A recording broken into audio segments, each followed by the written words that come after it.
Olá, sejam todos bem-vindos a mais este painel tributário preparado pela equipe técnica da CCA Bernardon. Eu me chamo Reginaldo da Silva dos Santos, vou tratar da legislação federal. Na sequência, o colega Luiz Antônio irá tratar da legislação estadual e, por último, o colega André irá tratar da legislação previdenciária. Tocante à legislação federal, o primeiro assunto que a gente traz para apresentar aos senhores diz respeito a um assunto ligado à reforma tributária, quanto à emissão, obrigatoriedade de emissão das notas fiscais especiais que estava previsto a partir de agosto. Então, o governo atualizou as informações referentes à nota técnica do Comitê Gestor de Notas Fiscais Eletrônicas, 009, e informou que as adaptações relativas aos novos fatos geradores previstos no layout da nota fiscal de serviço não estarão disponíveis, a princípio, em ambiente de produção e produção restrita em agosto de 26. Então, esses produtos seriam o 990301, que é nota fiscal de locação de bens imóveis, 990302, cessão onerosa de bens imóveis, 990303, arrendamento de bens imóveis, na sequência, servidão, cessão e uso de espaço de bens imóveis, também quando não caracterizados sujeito à tributação do ISSQN, e por último, permissão de uso ou direito de passagem de bens imóveis, quando não caracteriza operações sujeitas a ISSQN. Então, a emissão desses documentos fiscais, que estava previsto para entrar em vigor a partir de 1º de agosto, no ambiente teste, ela fica suspensa, né? Então, diante dessa atualização, fica esclarecido que a emissão da nota fiscal para as operações de locação de bens móveis e imóveis não será exigida até a publicação do cronograma de implantação da nota técnica 09, que vai ser divulgado oportunamente.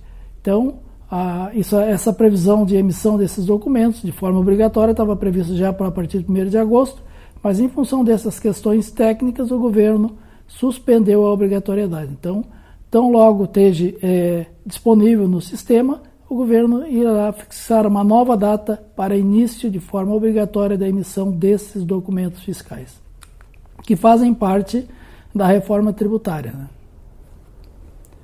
Agora, o segundo assunto diz respeito à transação tributária no âmbito da Receita Federal do Brasil. Então, foi publicado dois editais de transação pela Receita Federal, o de número 9 e 10, e que prevê a possibilidade de os contribuintes realizarem transações de débito que ainda estejam no âmbito da Receita Federal. O primeiro dele, o edital número 9, ele trata de transação para débitos em contencioso administrativo de débitos com montante até 50 milhões. Então, aquelas pessoas jurídicas e físicas que possuem débitos no âmbito do contencioso administrativo, ou seja, que estão em fase de impugnação na DRJ ou impugnação lá, recurso no CARF, né, que seria a esfera administrativa que se encerra lá no CARF, todos esses contribuintes que possuem débitos que estão sendo discutidos, eles podem aderir a essa transação que prevê parcelamento do débito de longo prazo, né? Redução de multa e juros para aqueles créditos que forem classificados como irrecuperáveis ou de difícil recuperação, e até mesmo utilização de créditos de prejuízo fiscal e da base negativa da contribuição social. Então, esses créditos que estão sendo discutidos no âmbito da receita do contencioso administrativo, de até 50 milhões, eles poderão então ser renegociados até final do mês de outubro de 2026. Então, os contribuintes têm aí 3 meses, né, agosto, setembro e outubro praticamente, para aderirem, analisarem e verem se é vantajoso ou não aderir a essa transação e por fim a discussão no âmbito administrativo. Aqui vale lembrar que essa transação ela só vale para os débitos que estão na situação de contencioso, né? Aqueles débitos que estão sendo discutidos na esfera administrativa, portanto eles estão com a exigibilidade suspensa. Essa transação ela não vale para débitos em mora regularmente declarado ao fisco. Então, aqueles contribuintes que têm débitos no âmbito da Receita Federal e que foram regularmente declarados em DCTF-Web e que não foram pagos, esses não têm esse benefício, né? Porque eles não se trata de um contencioso, e sim de débitos em mora. Então, depois também, ainda dentro do edital número 10, a Receita Federal possibilita a transação para débitos de pequeno valor. Seria aqueles débitos de até 60 salários mínimos e que visa beneficiar estritamente as pessoas físicas, microempreendedor individual, microempresa e empresas de pequeno porte. Também tem o prazo até final de outubro para analisarem e aderirem sobre as condições de descontos para renegociar esses débitos, que são, como eu disse antes, débitos de pequeno valor, que é até 60 salários mínimos. É lógico que depois tem que observar parcela mínima e prazo também para pagamento. Então, até 30 de outubro, as pessoas jurídicas que estão nessa situação pessoas jurídicas e físicas têm essa oportunidade de regularizarem os débitos no âmbito da Receita Federal. Como eu disse, somente de contencioso. E, por último, nós vamos falar sobre uma decisão do STJ que reitera o entendimento da Receita Federal sobre tributação de combustível. Trata do tema 1339, que decidiu sobre o creditamento de créditos de PIS e COFINS para comerciantes varejistas no regime monofásico de combustíveis. Então, de acordo com a decisão, o comerciante varejista sujeito ao regime monofásico não tem direito à obtenção e à manutenção dos créditos vinculados à aquisição de combustíveis, mesmo após a edição das leis complementares 192 de 2022 e 194 de 2022 também, e medida provisória 1118. Então, não havendo o que se falar, assim quanto ao referido contribuinte, em posterior majoração indireta dos tributos a ensejar ofensa ao princípio da anterioridade nonagenal.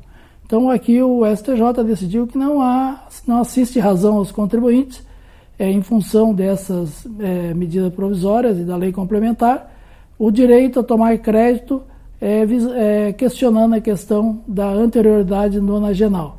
Isso porque nonagesimal. Isso porque, segundo o STJ, o regime monofásico, a tributação ela já está prevista lá na indústria, né, ou no importador, e não há que se falar, então, em observância nesse regime quando se trata de combustível no sistema monofásico. Então, até pela decisão, aqueles contribuintes que já fizeram uso desses créditos de forma com repetição através de PERDECOMP, né, eles têm aí um prazo, têm o direito aí, né, ou a obrigação de reverem essa tomada de crédito que foi feita e, se por entenderem por bem regularizar a situação, retificar as PERDECOMPs e regularizar os débitos que foram compensados mediante pagamento ou parcelamento. Se não o fizerem, já fica aqui, já está expresso que a Receita Federal, por certo, irá tomar todas as providências para, quando do despacho da compensação, em sendo analisado, glosar o crédito, e aí o contribuinte, então, ficará numa situação difícil de regularização, de questionamento, porque o STJ já se posicionou contrário a essa tomada desses créditos. Então, com relação à legislação federal, o recado que a gente gostaria de transmitir aos senhores seriam esse. Fiquem agora na sequência com os colegas Luiz Antônio da área estadual e André da área previdenciária. Nos encontramos no próximo painel tributário. Um abraço a todos e até lá.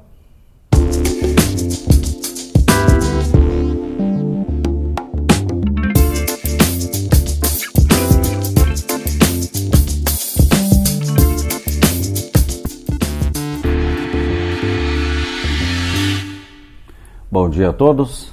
Hoje trazemos matérias estaduais decorrentes de publicações na área do ICMS do Estado do Rio Grande do Sul, divulgadas na semana passada. Primeiro, uma mudança de calendário importante no ICMS, substituição tributária dos produtos de perfumaria, cosméticos e higiene pessoal. Na sequência, a nova versão do programa da Escrituração Fiscal Digital, a EFD-ICMS-PI, já preparada para o CNPJ alfanumérico. E, por fim, uma atualização na relação de distribuidores hospitalares para fins de inaplicabilidade da substituição tributária. Começamos então pelo assunto que provavelmente mais chamou a atenção na semana. A Secretaria da Fazenda do Estado do Rio Grande do Sul publicou o Decreto 58.877 no dia 16 de julho, e esse decreto adia a saída dessas mercadorias do regime de substituição tributária. Vocês devem lembrar que o Estado já havia editado o Decreto 58.626 deste ano, de 2026, denunciando os acordos específicos de substituição tributária nas operações interestaduais com dois grupos de mercadorias. De um lado, lâmina de barbear, aparelho de barbear descartável, isqueiros. De outro, os produtos de perfumaria, de higiene pessoal e cosméticos relacionados no anexo 19. A previsão original era de que essa denúncia, que consta em relação ao convênio 142 de 2018, começasse a produzir efeitos em 1º de outubro de 2026. Pois bem, os artigos 1º e 7º do novo decreto mudam essa data. A vigência foi transferida para 1º de janeiro de 2027, ou seja, ganhamos mais um trimestre de regime atual. Com isso, a substituição tributária continua aplicável a lâminas e aparelhos de barbear, isqueiros, perfumaria, higiene pessoal e cosméticos até 31 de dezembro de 2026. A saída desses produtos do regime de substituição tributária passa a ocorrer somente a partir de 1º de janeiro de 2027. Quem já estava reprogramando os sistemas, tabelas de preço, política comercial para outubro, precisa refazer o cronograma. E aqui entra o segundo ponto do decreto, que é o que realmente exige a atenção do pessoal da área fiscal. A alteração 6846 promove um ajuste técnico no artigo 59 do livro 5 do regulamento. E ele trata dos procedimentos de restituição do ICMS retido por substituição tributária. A regra alcança o estabelecimento atacadista ou varejista que, em 31 de dezembro de 2026, mantiver em estoque mercadorias relacionadas no apêndice 2, seção 3, itens 13 e 22 do regulamento, que são justamente as mercadorias que deixam de se sujeitar ao regime de substituição tributária. Como o imposto já foi retido lá atrás pelo substituto tributário e essas mercadorias passarão a ser tributadas normalmente na saída, o contribuinte tem direito à recuperação daquele imposto retido e o decreto permite o crédito em 12 vezes a partir de 1º de janeiro de 2027. No entanto, temos conhecimento de que as entidades representativas da classe, dos atacadistas, da própria matéria em relação a esta questão, ainda irão se movimentar junto com o governo do Estado no sentido de resolver o problema da retirada do diferimento parcial do ICMS para os produtos tributados com alíquota de 25%, pois atinge a competitividade dos comerciantes gaúchos frente aos de outras unidades da federação. Nosso segundo tema é de obrigação acessória e é aquele tipo de novidade que parece pequena, mas que trava a entrega da escrituração se for ignorado.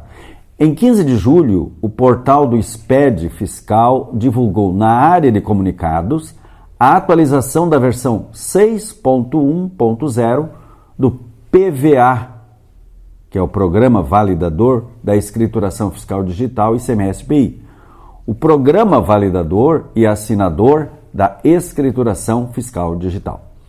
Trata-se de uma versão evolutiva e o motivo dela é bem específico: contemplar as adequações necessárias para suportar o novo formato do CNPJ alfanumérico.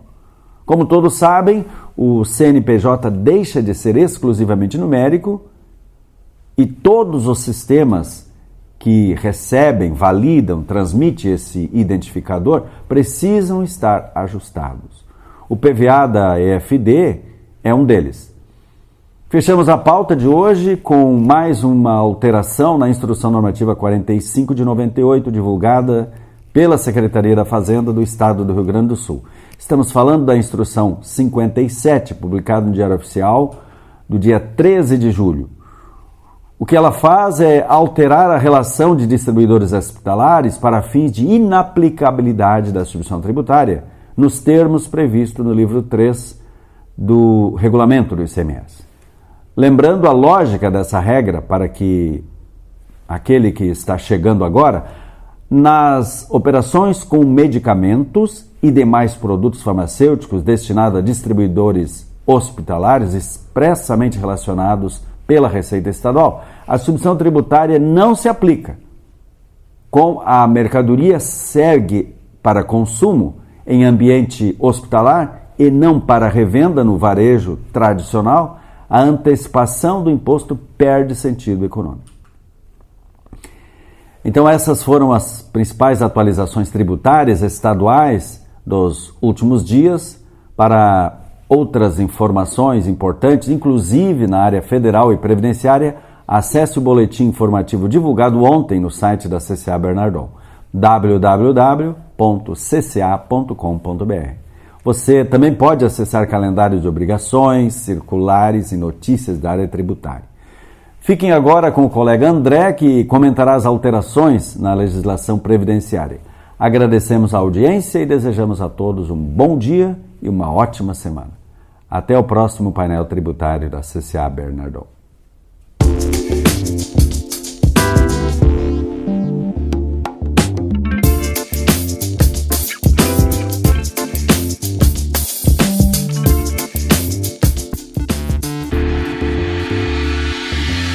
Bom dia a todos.